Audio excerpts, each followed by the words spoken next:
What's your favorite scary movie? Welcome to WatchMojo.com, and today we'll be taking a look at the 1996 movie Scream and the effects it had on the horror genre in the 90s. Or, for lack of a better term, how it ruined horror movies in the 90s. But before we get to the bloodbath, be sure to check out our special feature of the top 100 movie moments of the 90s. The 60s had Norman Bates, the 70s had Michael Myers, and the 80s had Freddy Krueger and Jason Voorhees. Yes, with these and countless other horror movie icons throughout the decades, the slasher genre was running stale on fresh ideas by the time it came to the 90s. Enter Scream, a slasher flick so original it ruined the whole genre. Director Wes Craven, previously known for bringing to life horror classics such as A Nightmare on Elm Street and The Hills Have Eyes, saw a new direction for the genre by the turn of the 1990s. With the overabundance of the same old horror cliches, the genre needed something new, something that would re-spark the fans' love for these films. They needed to become self-aware.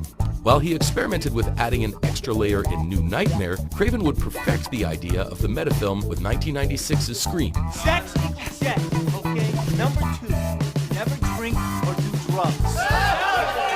The metafilm, which got its start in the world of literature under the name metafiction, refers to the idea of an author, or in this case a director, constantly reminding the viewer that they're watching a film. Early examples of this type of storytelling are found in the work of Charlie Chaplin and of Chuck Jones, whose Looney Tunes short Duck Amuck showcases this concept perfectly. It may come as a complete surprise to you to find that this is an animated cartoon. Bringing it back to horror, it's the thing that turns a moment like this into something that looks a little more like this. This is the moment when the supposedly dead killer comes back to life. Take the iconic opening scene, for example. On the surface, this scene plays out like your typical slasher kill. But Craven is completely changing the way we think about horror here. Slasher movie trivia serves as the backbone to Casey Becker's death, as she's asked to answer questions about canonized slasher films to survive. Name the killer in Friday the 13th. Jason!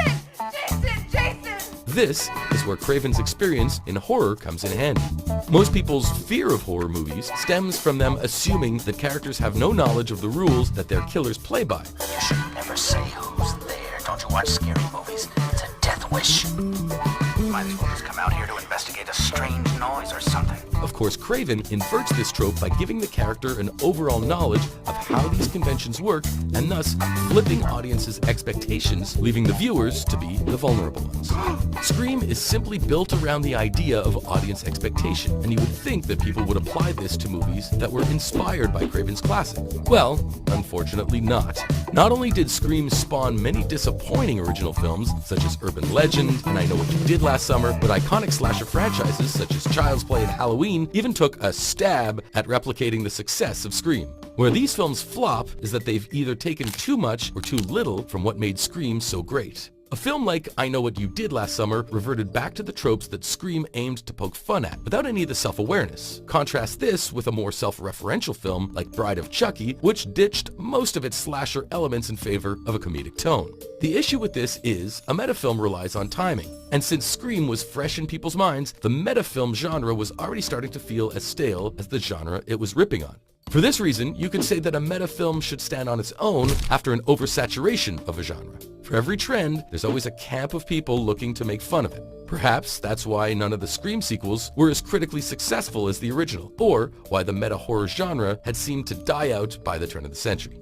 You can look at similar self-aware genre films to see this trend further. Deadpool did it for superhero movies, Hot Fuzz did it for action movies, and Cabin in the Woods had a new take on horror in the 2010s. Yes, you had zombies, but this is zombie redneck torture family, see? They're entirely separate species. Deadpool, for example, came at the peak of superhero mania, and only time will tell if its legacy will help the genre grow or face similar faults to that of Scream and further oversaturate the market. Maximum effort. If Scream has taught us anything, it's that too much of a good thing is problematic, and that you should be very worried when this guy calls. Tatum, just get in the car. Hello, Sydney. Want more from Watch Mojo? Check out other great clips on our YouTube channel, and be sure to take a look at our special feature of the top 100 movie moments of the 90s.